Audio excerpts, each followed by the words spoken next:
Hello, everyone. So my name is May, and my job title is a database engineer, and I work for Gap. So I'm going to be answering all of Dur's questions today that she had. So what do I do for Gap? So I usually just fold t-shirts, make sure they're in nice little stacks and the colors are all the same in the correct stacks of colors. But most of the time I work on databases because I'm a database engineer. Now, what's a database? A database is basically the physical, well, when you look at it from an IT perspective, everything's logical, but from an IT perspective, it's actually the physical vault where all the raw data is stored. So like, for instance, you go to a website and you go to gap.com and you see the price of an item or a description. All that aligns to a specific table, a specific cell in the database, and applications interact with the database to pull the information in a meaningful way for so that it'll be displayed on the website correctly for you guys. In a sense, that's what a database is.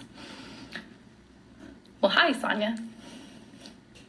This is your most liked, it says, congratulations, this is your most liked video yet. Really? Okay, so that's what I do. What projects have I completed? So I've been with Gap since 2005, so it's been almost 12 years there. And I've completed more projects there than I can remember. What I can say is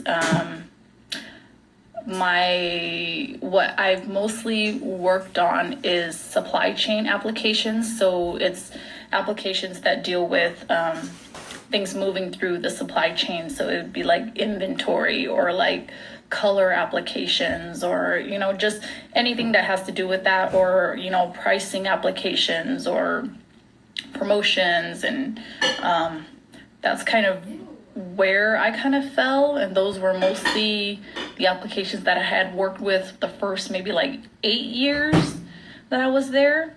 Now, since I'm East Coast, I've been working more with our our distribution center, which is where our warehouses are. The warehouses is where all our products are. So all our products come to a warehouse, and then at that warehouse, they figure out how to distribute it to the different stores. So I work on warehouse applications nowadays, mostly since I'm on East Coast, and those guys are all on the East Coast because they're based out of Ohio and Kentucky. So it just makes sense that I work for them, and the hours align better for me because I'm in Georgia now. Some examples of those projects are, the biggest one is our financial inventory, and that keeps track of not inventory pieces, but the money amount of the inventory. All the stores will upload receipts every single night to this system, and the system is huge. It's in the terabytes, maybe like 10 terabytes or so. And I don't know if you guys know what a terabyte is, but like a gigabyte, think of a gigabyte. And when a gigabyte hits 1,000, then it becomes a terabyte. That's basically what it is. Let's see, current projects. What projects do I have right now? So what we usually do is, that's awesome. You have great experience. That's so cool. You get to work from home. Yeah, it's kind of cool. I got to tell you guys about what happened yesterday too at the end of this. Okay. It's related to working from home. But I was so busy. Let's see, current projects I have. So how things work in retail, since I'm in IT retail, is we have a peak season, which is usually October until January. And it's peak season because that's when we generate the most sales. So that's when we want the system to be the most stable. And that's when there's not a lot of work for us, because we don't want to be changing and putting changes in at that time, because it's all about keeping the stores up and making sure we don't interrupt anything. And usually when you change things, then sometimes you introduce bugs. So what we do is we spend the whole year preparing for peak, and we get everything done. If we need to upgrade systems, if we need to create new applications, if we need to move systems from this hardware to a different hardware, from this physical location to that location, then we spend the whole year doing that. And then once October comes, then hands off, nobody touches anything, and we all just monitor and watch the systems. And it's just like laid back during the holidays for us mostly. But then when disaster hits, then it's really bad because we really have to respond and get things done quickly. I can't watch for 3 more minutes, then I have to go back to work, but I will catch up soon. Don't worry, this will be here. It's probably gonna be a long video because I'm only halfway through the questions. But thank you for watching.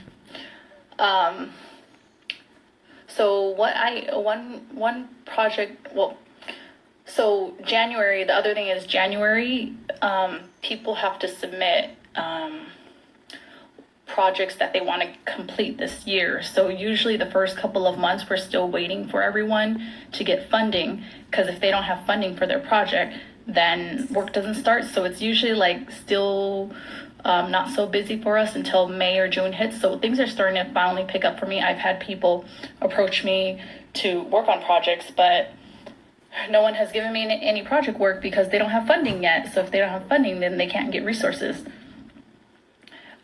And then let's see. Oh, current project. So one project that I've been attending meetings for, we're gonna move. They need to move from the Ashburn. This is for our systems in Europe. They need to move their warehouse system from one of the physical distribution centers from Ashburn to Rugby, and I think that's in Europe somewhere. I don't know where it is, but so we just got to do that. So it usually starts with us, like the hardcore IT team, like me, databases. We'll have sysadmins, we'll have storage people. So we got to build these like physical servers, and then once they build the servers, then they hand them over to me, and then I build the databases. And then once that's built, then we turn it over to the application team, which is now over the fence because that's the application side now. It's not the hardcore IT side.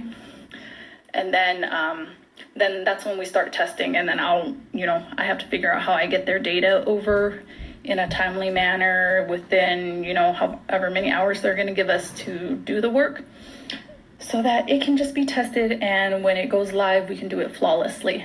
So that's usually what we do.